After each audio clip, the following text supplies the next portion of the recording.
હર હર મહાદેવ. તો સ્વાગત છે તમારું આજના મારા એક નવા વ્લોગમાં. તો અત્યારે 4:30-5 જેવું થઈ ગયું છે ને અમે આવી ગયા છીએ વાડીએ અમારી. તો જો અમે આવ્યા છીએ ગાજર લેવા આવ્યા છીએ વાડીએ. તો ચાલો વાડીની અંદર જઈએ.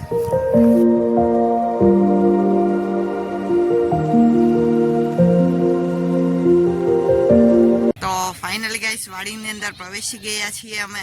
અને જો ઘઉં આમ તો પાકી ગયા છે પણ આમ હજી થોડા કાચા છે.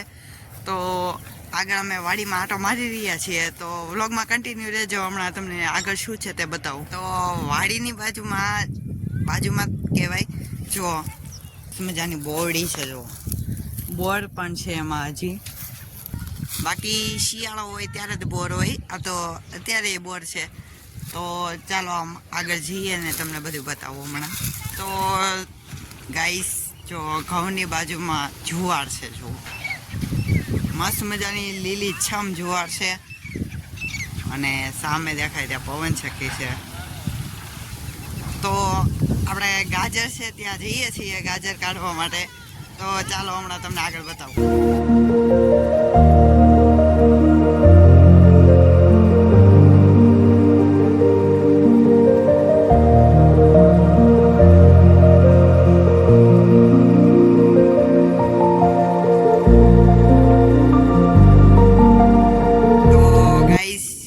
ગાજર ને આપણે ગાજરને ઘરે લઈ જવાના છે તો કાઢવા પડશે. તો ચાલો આપણે ગાજર કાઢીએ.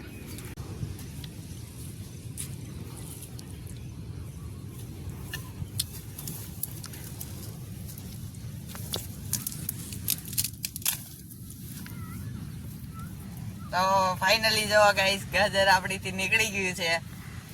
તો આપણે થોડાક લેવાના છે એટલે હજી થોડાક ખેંચવા પડશે. તો ફાઇનલી ગાઈસ આપણે ગાજર ખેંચી લીધા છે. હજી કાઢવાના છે 2-3, પણ જો આપણે ગાજર લઈ લીધા છે. જુઓ ગાજર કેવા મસ્ત લાગે છે જુઓ. અને એની પાછળ છે ઝાડ છે અને સૂર્ય પણ આથમી રહ્યો છે.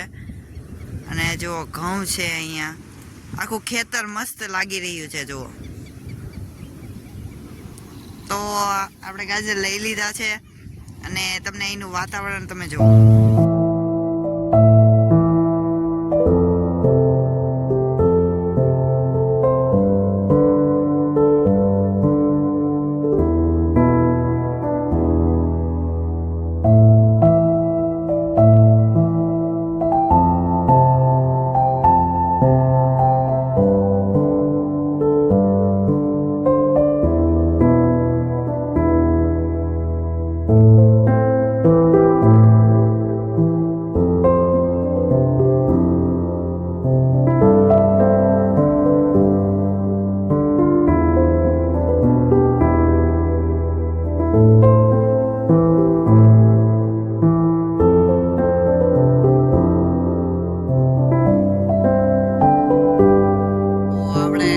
ચાકી લીધા છે. ગારાવાળા હતા તો પણ મેં ચાકી લીધા છે. અને આપણે જો અહીંયા ઊભા છીએ. જો આમાં છે જો લીલું લસણ છે અને આ છે કોથમીર છે જે પાકી ગઈ છે. તો આવું કંઈક વાડીએ છે અમારી. અને હજી તમે વ્લોગમાં કન્ટિન્યુ રહો, હું તમને આગળ બધું બતાવું. વાડીમાં આટા મારી રહ્યા છીએ. 6:30 થઈ ગયા છે. ગાજર લઈ લીધા છે અને પાયેલું છે એટલે ગાજરમાં થોડો ગારો આવે છે, પણ તો પણ આપણે ખાવા માટે લઈ લીધા છે. અને હજી હું વાડીમાં આટા મારી રહ્યો છું અને હજી કંઈક નવું હોય તો તમને બતાવું. તો કન્ટિન્યુ બના રહેજો મારા વ્લોગમાં. તો જુઓ ગાઈસ અહીંયા બધે ભીનું છે. અહીંથી પાણી જાય છે સીધું ખેતરમાં. જુઓ તો આપણે ખુલ્લા ખેતરમાં આવી ગયા છીએ અને આપણે કાતરી બાજુ જઈએ છીએ. કાતરા હોય તો જોવા માટે. તો ચાલો જઈએ. તો જુઓ ગાઈસ લીલા લીલા કાતરા આવી ગયા છે. પણ એમાં એવું છે અહીંયા જો મોટું મધ બેઠેલું છે.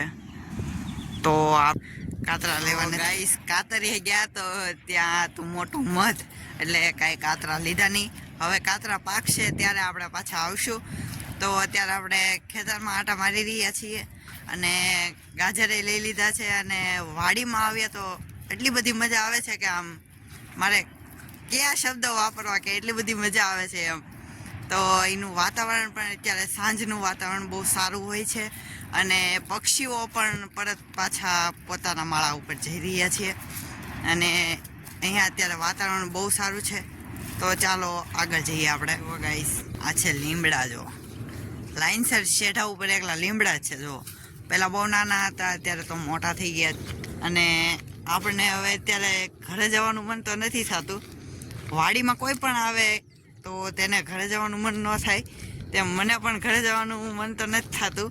પણ હવે મંદિરનો ટાઈમ થઈ ગયો છે અને જવું પડશે. તો મસ્ત મજાના સૂર્યાસ્ત થઈ રહ્યો છે. જુઓ, સૂર્યાસ્ત થઈ રહ્યો છે. તો હવે આપણે ઘરે જઈએ. મન તો નથી થતું પણ જવું જોઈશે. તો ચાલો હવે ઘરે જઈએ. વાડીના શીખી ગયા છે. જુઓ, વાડીનું શીંડું છે, આપણે ઉગાડી નાખીએ. વાડીનું શીંડું આપણે ખોલી નાખ્યું છે અને હવે ઘર તરફ જઈએ. ચાલો. તો આપણે જો એટલા બધા ગાજર લઈ લીધા છે અને હવે આપણે ઘર તરફ જઈએ. તો આપણા ઘરેથી થાય છે વાડી 1 કિલોમીટર જેટલી થાય છે. તો વાડીએ અમે આવ્યા હતા, મજા આવી બહુ. ને ઘરે જવાનું મન પણ નહોતું થતું, તો પણ હવે જવું પડે. એ જુઓ, આ મોટી ધાર છે, આનું નામ છે નાગધાર. નાગધાર નામ છે આ ધારનું નામ. તો નાગધાર ઉપરથી અમારે પસાર થવું પડે ત્યારે અમારી વાડી પાસે જવાય છે. તો અમે નાગધાર પાસે પહોંચી ગયા છીએ. આપણે ઘરે પહોંચી ગયા છીએ. અને આ જો આપણા દાદા મળી ગયા છે, કોમેડી કરતા હતા એ. તો કેમ છો દાદા? મોજમાં. તો તમે ઠેઠ મંદિરેથી અહીંયા હાલીને આવ્યા? હું આવ્યો છું પણ ત્યાંથી મેં ગાડી પાયા દાદા હું છું આવતો નતો, પણ આમ પેલા દાદાજી ન્યા છડી ગયું. ઠીક, અમે જ્યાં સગાજર લેવા તમને લાવ્યા લાવ્યા તે ને તમને ખવડાવવાના છે ગાજર? નહીં, મારે અરે એમ થોડું થાય. નિમ છે મારે ખવડાવતા ખવડાવવા પડે. નહીં આ માળા બાળા બધી ક્યાંથી લઈ ઘરે પહોંચી ગયા છીએ. અને જો આપણને જમરૂક બતાવી છે 2-3. જો મસ્ત મજાના જમરૂક છે. તો આપણે ચાલો આપણે જમરૂક ઉતારીએ.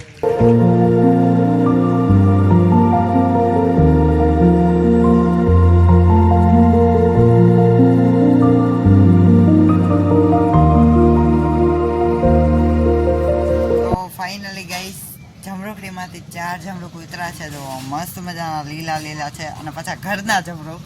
તો આજે આપણે બનાવીશું જમરૂકનું શાક. તો આપણે જમરૂક ઉતારી દીધા છે અને અહીંયા પાણીનું કુંડું છે, તેમાં પાણી ખૂટી ગયું છે. તો આપણે તે ભરવાનું છે. તો ચાલો ભરી લઈએ.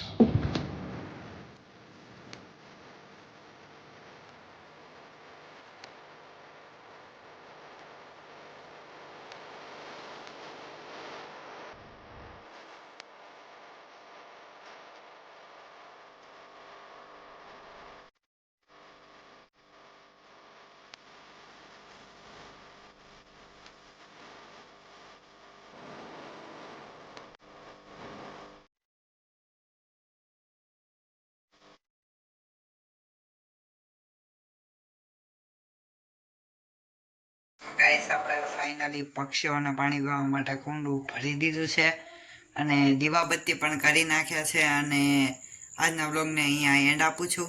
તો તમને મારો આ વ્લોગ ગમ્યો હોય તો તેને લાઈક કરી દેજો, શેર કરી દેજો અને સબસ્ક્રાઈબ કરવાનું ભૂલતા નહીં. તો મળીએ નવા વિડીયો સાથે. ત્યાં સુધી બધાને જય માતાજી.